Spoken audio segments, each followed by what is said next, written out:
noches, participantes. Vamos a dar inicio a lo que es nuestra primera masterclass sobre el tema de aplicaciones y complicaciones del análisis no lineal. Como docente tenemos al ingeniero Igor Carlos Alarcón, que nos va a dar la clase. Adelante, por favor. Buenas noches, gracias. Bueno, vamos a iniciar entonces. Estimo que tal vez algunas personas más se van a conectar. Y permítanme presentarme brevemente, creo que ya me puedo ver en la cámara. Sí. Bueno, mi nombre es Igor Alarcón, soy oriundo de Oruro. eh, Actualmente radico en la ciudad de Santa Cruz hace un par de años ya. Y tengo formación posgradual de maestría en Ingeniería de Estructuras por la Universidad Federal del Río Grande del Sur de Brasil y actualmente me encuentro realizando un doctorado en la misma universidad. En ese sentido, pues vengo participando con varios espacios de examen, programas de posgrado, y esta es una de esas ocasiones en la que queremos presentar un tema que está relacionado con la ingeniería estructural. Los invitaré a que puedan interactuar conmigo. Es muy importante en esta modalidad virtual de clases poder tener algún tipo de intercambio, si no es netamente verbal, por lo menos con reacciones.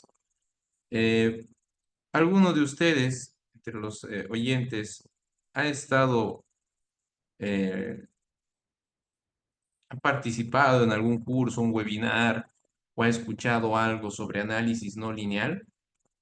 Los invitaré a que puedan levantar la manito o escribir por el chat.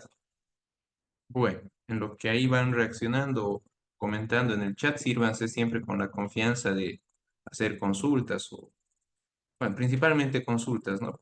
Procuremos aprovechar el tiempo para que más sea un intercambio a partir de sus consultas. Gracias. Eh, Realmente esto del análisis no lineal es algo que cada vez más está sonando en nuestro medio. Y lo curioso es que la ingeniería boliviana en el país está muy relacionada con los proyectos de ingeniería, como es el caso del programa de posgrado que está ofreciendo ESAM sobre el diplomado de Ingeniería Estructural y Diseño Sísmico. No obstante, permítanme comentarles y compartirles que el análisis no lineal es inherente al proceso de diseño en una estructura. Nada más que los alcances en los que se realiza el análisis no lineal son diferentes si lo hago para un proyecto de ingeniería o si lo quiero hacer como académico, ¿no? Como investigador de alto estándar. Entonces, lo que pretendo compartirles es ese contraste que hay del análisis no lineal, que es propio para diseñar una estructura, ya sea por carga gravitacional, por viento, por sismo, y lo que viene a ser algo un poquito más avanzado.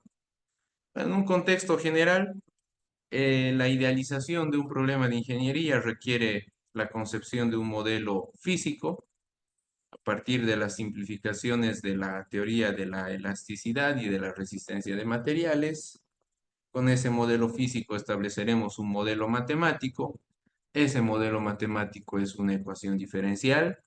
Esa ecuación diferencial, pues en la licenciatura de Ingeniería Civil aprendimos a resolver con hasta tres métodos, si la memoria no me falla. Uno de ellos es el método de doble integración, por ejemplo. Pero bueno, en la práctica nosotros no andamos resolviendo ecuaciones diferenciales, sino andamos simulando el comportamiento idealizado de una estructura a través de un software. Entonces no hablaremos de funciones, que ese es el resultado que viene de la ecuación diferencial, sino hablaremos de resultados discretos. Esa es la naturaleza del método de elementos finitos, ¿no? Asociado al software para analizar una estructura. Resultados discretos, es decir, en algunos puntitos nada más. ¿Cuántos puntitos? No, los que decida el ingeniero. Y a partir de ello conoceré el campo de desplazamientos, con ello conoceré los esfuerzos, diseñaré y para adelante. Entonces, como bien comentaba, son todas las hipótesis, principios, postulados y leyes que vienen de la resistencia de materiales que estudiamos en la licenciatura y con lo que hacemos el proyecto de ingeniería. Entonces, en esa parte vamos a tener que para el análisis lineal y no lineal hay un mundo bastante amplio. Todo lo que no está en verde es lo que convencionalmente podemos considerar herramientas para el proyecto de ingeniería. Todo lo que estoy marcando ahora mismo, de acá.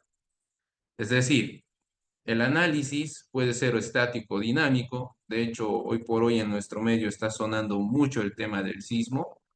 No sé si estuvieron enterados ahí por las redes sociales, la misma norma boliviana de diseño sísmico que ya salió a la luz, y espacios de posgrado son donde se abordan estos tópicos.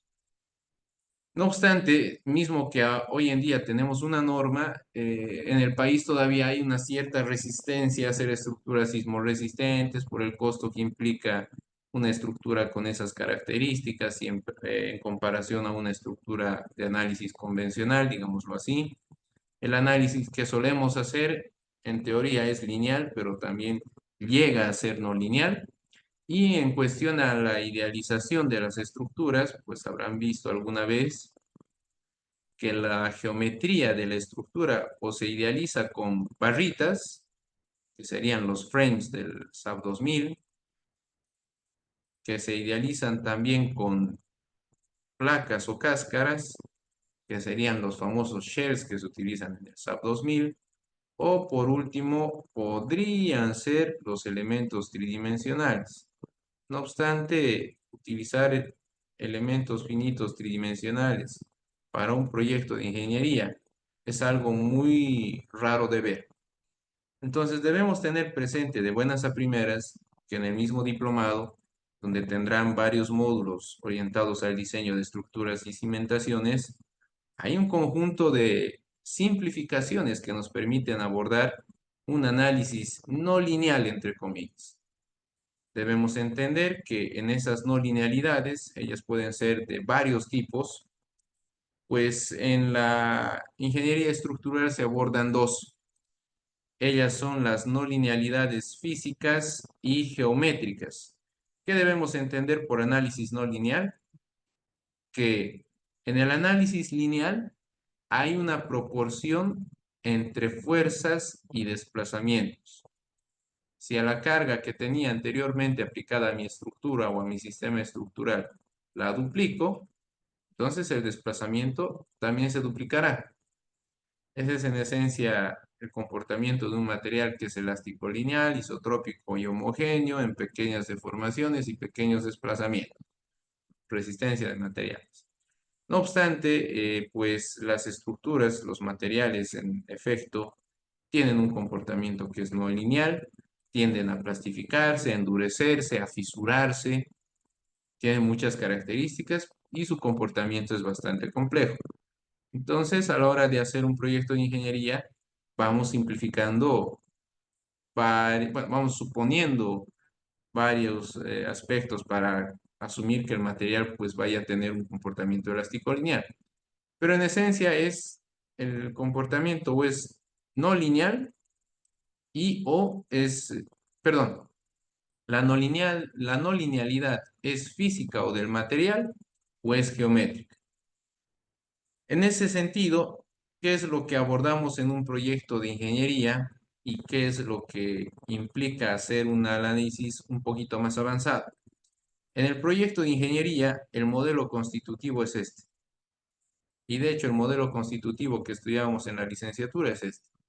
Claro, en los cursos de resistencia de materiales habremos visto curvas tensión-deformación no lineales, pero al final de cuentas la ingeniería le hacemos con un modelo más simplificado. Ya lo que tienen acá son diferentes tipos de modelos de plasticidad con endurecimiento de plasticidad perfecta. Entonces, además de la plasticidad, también está la fisuración. Y aquí viene un tópico muy importante, les diría, pero muchas veces dejado de lado, que tiene que ver con la fisuración. Entonces, aprovechemos el tiempo, por favor, para poder ir avanzando a buen ritmo. Les preguntaré, ¿alguna vez escucharon del tema de fisuración en el control de flechas? Que, pues, por ejemplo, si tengo una viga, una losa, el software me da una deflexión. A esa deflexión le llamaré del. Y se dice que las flechas totales se van a calcular total a partir de la flecha que calcula el software y le voy a multiplicar por 2 porque el hormigón se va a fisurar. Y cuando el hormigón se fisure, su momento de inercia efectivo será menor que el momento de inercia que introdujimos en el software. Y por otra parte, hay que multiplicar otra vez por 2 para considerar los efectos diferidos. Es decir, que la carga sea, que la aplicación de la carga sea constante en el tiempo, muchos años, por decirlo así. Entonces, típicamente en el medio se maneja que lo que se calcula con el software hay que multiplicar por 3 o por 4. ¿Alguien lo escuchó así alguna vez?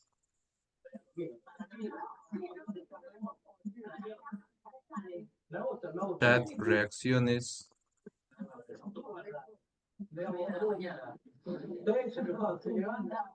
Creo que alguien encendió su micrófono. Si la anfitriona me puede ayudar, por favor, a silenciarlo.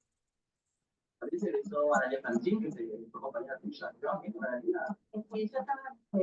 que no tengo control de anfitrión.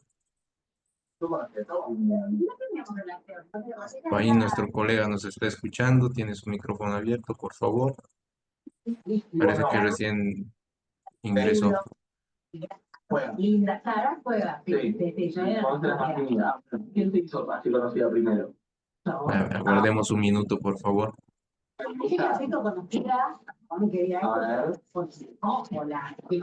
anfitriona nos puede ayudar, por favor, porque el micrófono encendido no nos permite interactuar.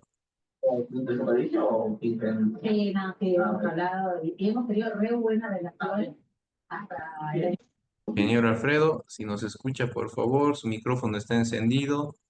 porque eso trabaja con No, no hubo nada de eso. Hacemos. Ya, gracias. Entonces, continuamos.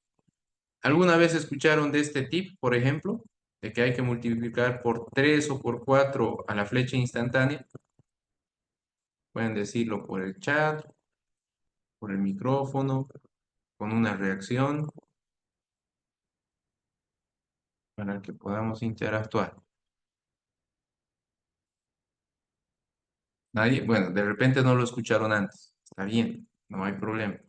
Para eso es el posgrado, para ver tópicos que típicamente no se suelen ver. Pero este es un aspecto que es muy cuestionable, les diré. Es un tópico que vengo profundizando ya hace muchos años. Es un problema recurrente cuando hay una metida de pata en una estructura. No sé si han visto mucho ya de construcciones civiles, pero entre resistencia y rigidez, la metida de pata suele ser por rigidez, porque si fuera por resistencia, la losa, hablemos en ese contexto, pues se caería, ¿no? El material se rompería y el sistema se vendría abajo. Pero las metidas de pata más suelen ser de rigidez, losas que se flectan mucho, que están reventando los muros y ese tipo de problemas. Claro, ese tipo de problemas es más recurrente cuando son losas de vigas planas, cuando las luces son un tanto mayores a 5,5 metros, 6 metros por ahí, y no se prevé una adecuada rigidez. Entonces, hay formas y formas más adecuadas y menos, bueno, más adecuadas y más prácticas para poder prever un estado de fisuración que debería verificarse. Si les puedo compartir de mi experiencia aquí en Santa Cruz, que bueno, llevo trabajando junto con mi mentor en los proyectos más grandes de inversión privada en esta ciudad. Un tópico muy interesante que se descuida mucho en los cálculos estructurales es la rigidez. La resistencia está garantizada, ¿no? Cuando utilizamos un software, a, a través del software es que con una versatilidad muy interesante definimos la armadura. Igual en fundaciones. Agarramos el SAFE, por decir algo, no sé si utilizan otro software, el CIPE también lo hace, y la armadura se establece muy rápido.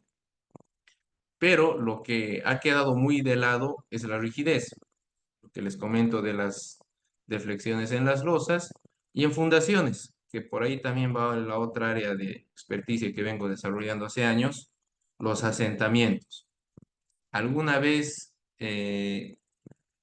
escucharon de problemas de estructuras que se debieron a asentamientos diferenciales en el suelo? Y otra vez los invitaré a que ahí en el chat o en sus reacciones puedan interactuar conmigo, por favor. ¿O alguna vez vieron algún cálculo estructural en el que sí se hayan verificado los asentamientos diferenciales? Y si se verificaron los asentamientos diferenciales, ¿con qué idealización se hizo? Porque entre suelo, hormigón y acero, los materiales con los que más interactuamos los ingenieros de estructuras, pues el suelo es el que es más incierto, ¿no?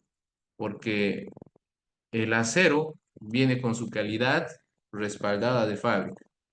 El hormigón lo hacemos de una manera casi artesanal, pero al final de cuentas, siempre que en obra se tenga el control de calidad que debe tener, entonces la calidad también está garantizada.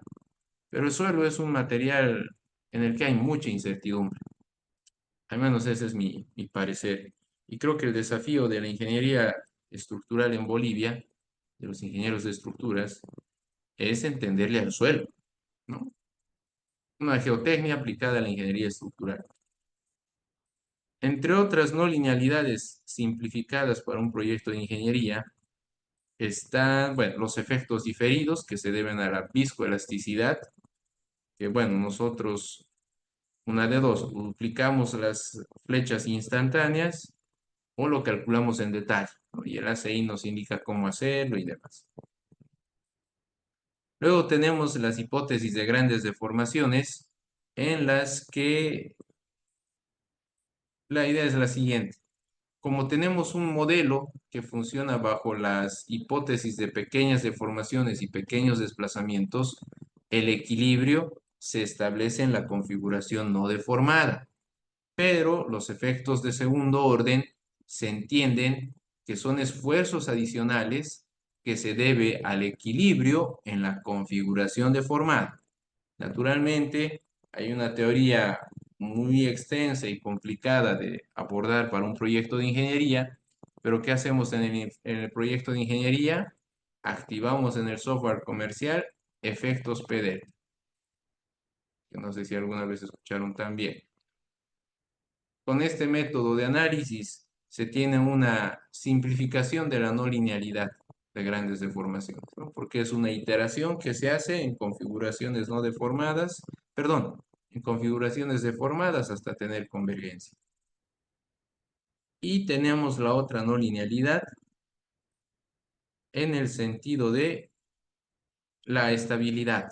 La teoría de la estabilidad también es otra no linealidad, pero al final de cuentas, cuando se hace el proyecto de ingeniería, lo que se simplifica es la teoría del pandeo. El techo es la teoría del pandeo. Entonces, de aquí para adelante les quiero compartir algunos ejemplos en cuestión a análisis estructural y geotécnico que van a ser van a ser objeto de estudio práctico. Eso quiero ser muy claro, práctico en el diplomado que se está ofreciendo.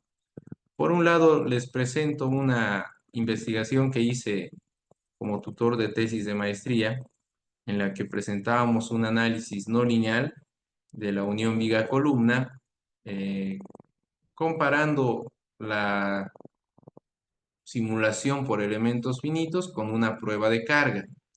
En esa prueba de carga, pues teníamos la curva real de ese sistema estructural y a partir de la modelación por elementos finitos pudimos calibrar ese comportamiento real.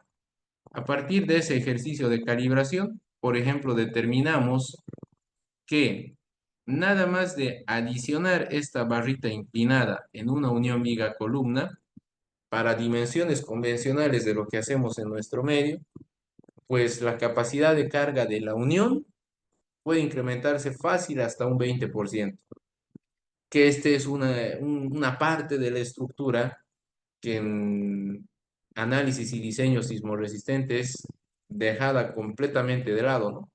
El nodito, el nodito que une vigas y columnas, porque las normas actualmente con las que hacemos diseño sismoresistente, ya sea como pórtico especial, ya sea como pórtico ordinario, pórtico intermedio, pues nos garantiza de que diseñamos la viga para que sea sismo resistente, la columna, la losa, las fundaciones, e incluso nos exige que hagamos una verificación de la relación de columna fuerte versus viga débil, pero no hay ninguna cápite que nos hable de la unión. ¿Necesitará algún detallamiento especial? La norma no establece algo explícito, pero a partir de esta investigación nosotros llegamos a una respuesta. Obviamente, esta respuesta realmente cobrará más o menos importancia en la medida que ocurra un sismo y que el colapso de un edificio se haya debido a la falla de las uniones entre los elementos estructurales.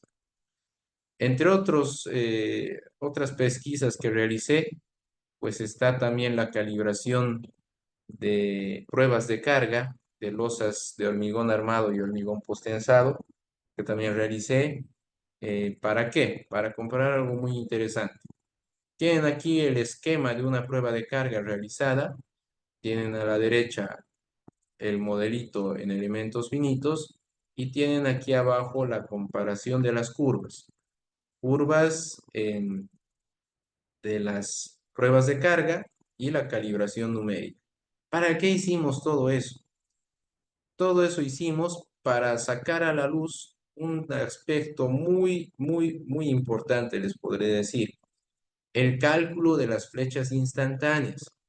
Por si no sabían todavía, esto empecé a estudiar porque en alguna ocasión un ingeniero en una maestría me sugirió este tópico y a partir de ello pues me metí unos buenos años en esto.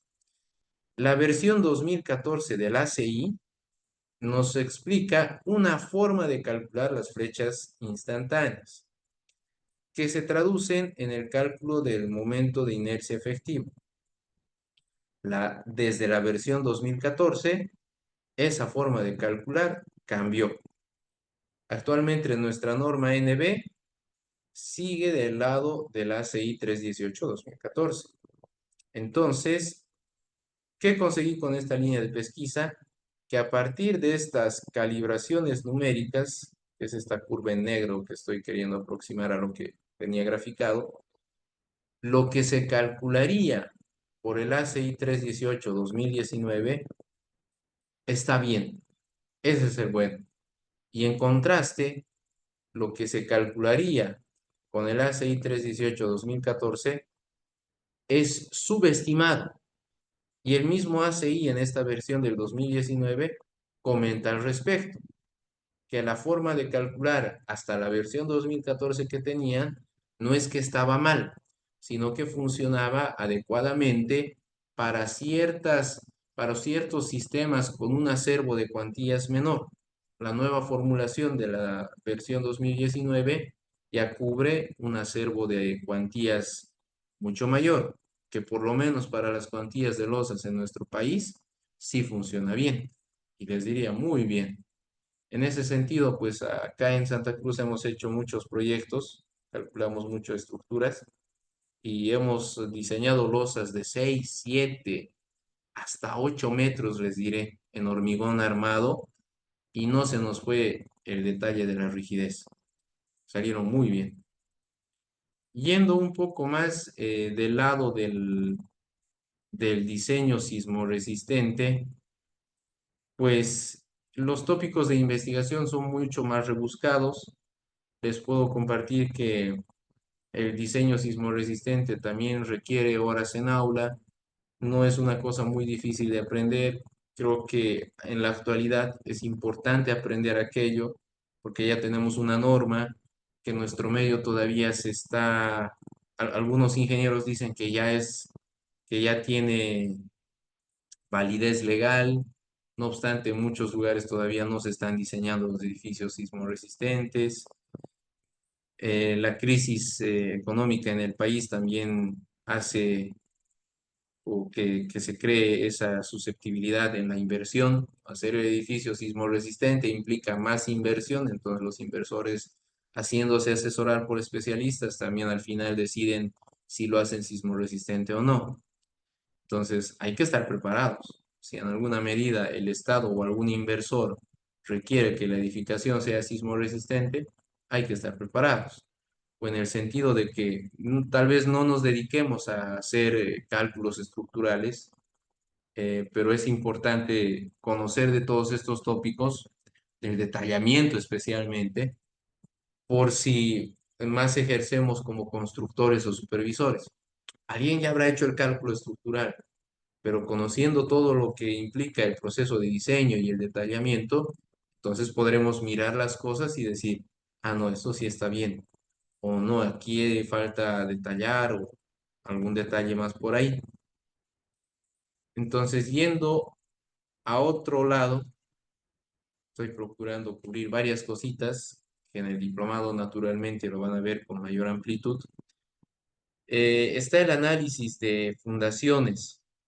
En este sentido, bueno, esta es la forma más avanzada que tenemos de análisis, interacción suelo-estructura, que esto básicamente se trata de una interacción del suelo con la fundación, considerando al suelo como un medio continuo que es discretizado en elementos finitos tridimensionales, donde el suelo tiene un comportamiento elastoplástico a través de esa plasticidad considerada en el suelo.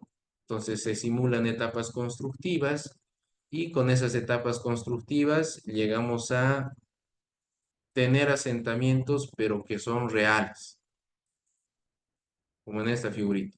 Esto lo hacemos para fundaciones superficiales y fundaciones profundas. Naturalmente, esto requiere tiempo de estudio, voy a ser sincero. No es una cosa imposible de hacer, pero eh, requiere su tiempo de estudio. Pero si les puedo compartir algo que es más práctico para nuestro medio, para lo convencional, sin rebuscar mucho en lo que sería una modelación muy avanzada, otra vez los invitaré a que puedan compartir, interactuar conmigo. ¿Estuvieron enterados alguna vez que cuando se diseñan fundaciones, ya sea en el CIPECAT o ya sea en el SAFE, se utilizan resortes como y simplificación de la interacción suelo-estructura?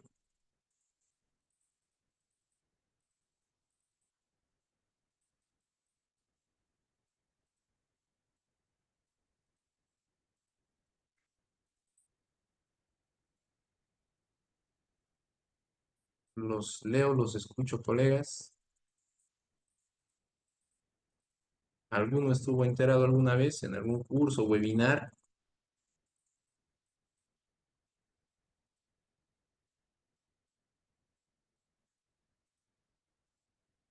¿Cómo es?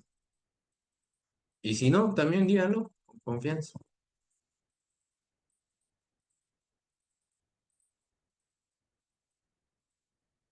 Bueno, entonces en lo que van interactuando, continuaré. Gracias. No, muy bien.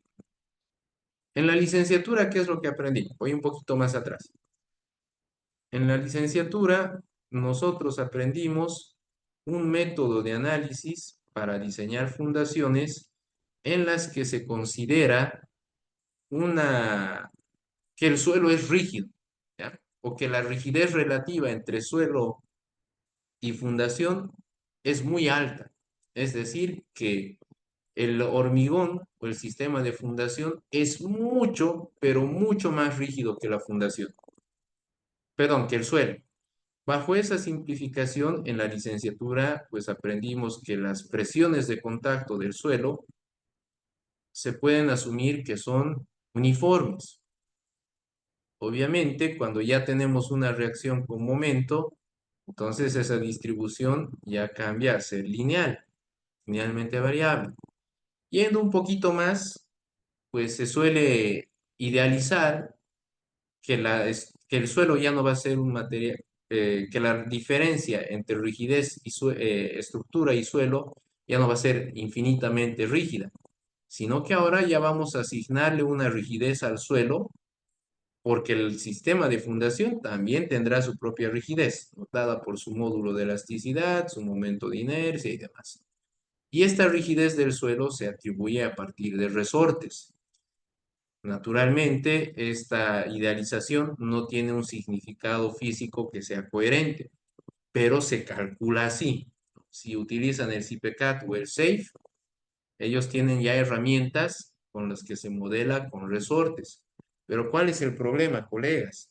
El gran problema es que estamos diseñando fundaciones con programas que están pensados para hacer análisis de estructura. En mi buen entender, y bueno, el doctorado lo estoy dirigiendo en esta parte de la interacción, ¿qué nos dice la literatura? Esta idealización de resortes funciona siempre y cuando la fundación sea muy rígida en comparación a la rigidez del suelo. Aún así, esta simplificación debe manejarse como algo muy adecuado para diseñar la armadura. Es decir, en el diplomado, por ejemplo, aprenderán que bajo esta idealización yo puedo diseñar la armadura de mi zapatito o de mi losa radial. Ahí está. Pero la literatura nos dice que este modelo no es recomendable para estimar asentamientos. Y ahí hay un error que se comete en nuestro medio. Muchos ingenieros utilizan esta idealización para decir que están calculando asentamientos. La verdad es que no, no es lo mejor. Especialmente si quieren optimizar mucho en hormigón, quieren tener una fundación muy flexible. Entonces, si ya hacen la fundación flexible, esta idealización de resortes no sirve. Y ya hice muchas veces comparaciones del SAFE y del CIPECAT con otros softwares para geotecnia que manejo, y sí hay mucha diferencia. Por ejemplo, lo siguiente, alguna vez se habrán construido una losa radier. Las losas radier convencionalmente se hacen de espesor uniforme, pero al hacerlas de espesor uniforme son muy costosas porque es mucho volumen de hormigón. Entonces, si por alguna sugerencia alguien les dice, hagamos una losa aligerada, un radier aligerado, se puede hacer, ya sea que los daditos los coloquen debajo de la columna de esta manera. Estoy aligerando el sistema de losa radier. ¿Para qué? Para ahorrarme unos buenos pesos en hormigón y acero. ¿Cuánto? Yo les diría que en proyectos de reingeniería bajo estas características hemos reducido volúmenes hasta un 50% y cuantías hasta un 33%, ¿no?, de acero para edificios de 6, 8 pisos, aquí en Santa Cruz, donde el suelo es especial. Entonces, si aquí el suelo es especial y en otras ciudades no es tanto, entonces la ganancia puede ser mucho mayor. Lo que acabo de hacer en rojo nos está arrojando una fundación que ya tiene cierto grado de flexibilidad. Y al tener cierto grado de flexibilidad, no deberían utilizarse esta analogía de resortes. Estarían posiblemente cometiendo un error muy grosero. ¿Por qué? Porque la idealización de resortes, reiteraré una vez más, es útil cuando la fundación sea rígida. En ese contexto, ya cuando utilizamos un software que sirve para hacer análisis en geotecnia, Entonces sí podemos estimar los asentamientos, de manera que a futuro la edificación no tenga ningún problema. Y en ese contexto, pues no tendremos problemas a posteriori de que los muros se están fisurando, de que las pendientes están cambiando, de que las puertas no cierran, de que resanamos la fisura pero se volvió a abrir y ese tipo de problemas que pasa en todo el país, les diré. Y bueno, esto ya queda como algo mucho más especializado, lo que alguna vez solemos hacer cuando tenemos fundaciones con pilotes, hacemos pruebas de carga. Y al hacer pruebas de carga, entonces calibramos esa curva de la prueba de carga a partir de modelos de elementos finitos. ¿Qué conseguimos con esa calibración? Mejorar la estimación de parámetros que hicimos del suelo. Y al mejorar la estimación de parámetros que hicimos del suelo, entonces podemos reducir aún más las cuantías. Podría decir que fácil, por una prueba de carga y un ejercicio de calibración en sistemas de fundación grandecitas, ¿no? Para edificios de 18, 20 pisos, hemos podido reducir 15 toneladas de acero en la fundación. Nada más porque el cliente entendió que era importante hacer esto, ¿no? Una prueba de carga en piloto. En ese sentido, pues permítanme compartir algunas recomendaciones para quienes pues incursionen en el curso del diplomado o alguna maestría que lance SAM, en el sentido que realizar un modelo para análisis no lineal avanzado requiere mucha paciencia. De repente no se suele hacer tanto en un proyecto de ingeniería, pero por lo menos entender las bases teóricas les dan un conocimiento más avanzado para abordar un proyecto de ingeniería. Se requiere un amplio acervo de conocimientos y esto también calza muy bien en lo que es patología. Disculpen que el tiempo no pueda ser más amplio para poder conversar de manera más amena. Para eso están los programas de posgrado de SAP. Pero también me fui especializando en patología, haciendo simulación no lineal, como lo que les mostraba hace un momento, pero más allá, ¿no? De tener el software o de saber utilizar el software, para hacer patología también se necesita un amplio acervo de conocimientos y tiene que ver mucho con la parte de la no linealidad, porque ya hablar de una estructura que está lesionada, voy a decirlo así, fisurada, pues ya cambia el contexto, ¿no? Del proyecto de ingeniería. En el proyecto de ingeniería nosotros podemos idealizar que la estructura es perfecta, que teóricamente la van a construir así. Y en ese sentido también hay que conocer las limitaciones del software para evitar caer en errores. Entonces, lo que les decía, especialmente con fundaciones. Estamos diseñando fundaciones con softwares que están pensados para hacer más análisis estructural. No es que está mal del todo, sino que con las cimentaciones hay que tener mucho cuidado con los asentamientos, que las analogías convencionales no son las más adecuadas. Eso es lo que quería compartir con ustedes. Sírvanse a hacer cualquier comentario o consulta en lo que nuestra anfitriona tal vez quiere compartir algo más respecto a la oferta académica que tienen en la sede de La Paz. Entonces, eso sería por hoy. Les agradezco su atención y el espacio también a la Escuela de Negocios ESAM.